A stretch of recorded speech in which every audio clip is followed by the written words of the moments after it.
राजापूर शिवण नदी पुलाचे उद्घाटन डॉक्टर विजयकुमार गावित यांच्या प्रयत्नातून ग्रामस्थांचे स्वप्न झाले पूर्ण। नंदुरबार तालुक्यातील राजापूर गावासाठी अत्यंत आवश्यक असलेल्या शिवण नदीवरील पुलाचे आज उद्घाटन झाले।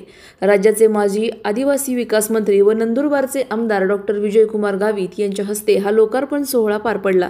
ग्रामस्थांची अनेक वर्षांची मागणी आणि जीवनावश्यक गरज लक्षात घेता आमदार डॉक्टर गावित यांनी आपल्या मंत्रिपदाच्या कार्यकाळात हा पूल मंजूर करून घेतला होता। तब्बल 3,50,00,000 रुपये खर्च करून आधुनिक तंत्रज्ञानाच्या सहाय्याने या पुलाचे बांधकाम पूर्ण करण्यात आले आहे। या पुलामुळे पावसाळ्यात गावाचा संपर्क तुटण्याची समस्या कायमची दूर होणार असून शेतकरी, विद्यार्थी आणि सर्वसामान्य नागरिकांना सुरक्षित आणि सहज प्रवासाची सुविधा उपलब्ध झाली आहे। या उद्घाटन प्रसंगी ग्रामस्थांनी आमदार डॉक्टर गावित यांचे मनपूर्वक आभार मानत त्यांच्या विकासाभिमुख दृष्टिकोनाचे कौतुक केले। पुलाच्या लोकार्पणाने राजापूर गावाच्या विकासाचा एक नवा अध्याय सुरू झाला असून ही पायाभूत सुविधा येत्या काळात स्थानिक अर्थव्यवस्थेला आणि दळणवळणास अधिक बळकटी देणार आहे। सलाउद्दीन लोहार, नंदुरबार, न्यूज 24।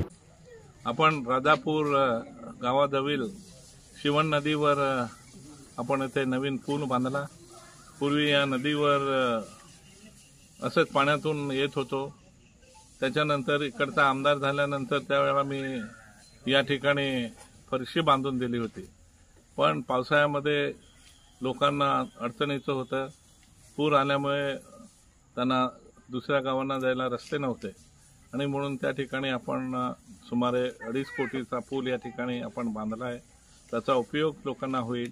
किती पावसाळा झाला, नदीला पूर आला तरी त्यांना दळणवळणाला चांगल्या रीतीने त्या ठिकाणी ये जा करता येईल म्हणून आपण पूल बांधलं। आज या ठिकाणी त्याचं उद्घाटन मी केलं आहे। त्याला सुरुवात झालेली आहे। आता आजूबाजूचे रस्ते आहेत त्यांचं कॉन्क्रिटीकरण करायचं बाकी आहे। ते कॉन्क्रिटीकरण लवकरच या ठिकाणी करून एक गावाला सुंदर असा पूल आणि गावात जाणारा रस्ता या ठिकाणी मिळेल। त्यामुळे लोकांचे ज्या काही अडचणी होत्या त्या अडचणी निश्चितपणानं दूर होईल।